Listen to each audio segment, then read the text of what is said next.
भाई अब किस बात की देरी है, चलो इनको दफन करने चलते हैं। नहीं भाई अभी रुक जाओ। क्यों भाई, क्या आपको पता नहीं जनाजे को ज्यादा देर नहीं कराते हैं? भाई इनका बेटा है दुबई से, बस उसी का इंतजार है।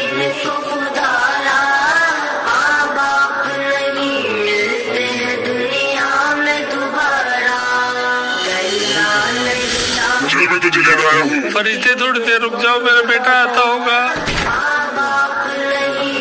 अरे मेरा बेटा आ गया। लगता है यही बेटा है इनका।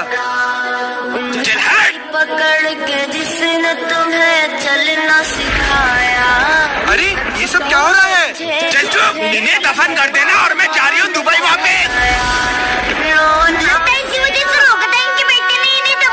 देखो भाइयों क्या जमाना आ गया है। बाप को बेटे का इंतजार था और बेटे को बाप के अंगूठे का। अल्लाह तूने कैसी औलाद दे दी, इतनी अच्छा तो मेरी कोई औलाद ही ना होती।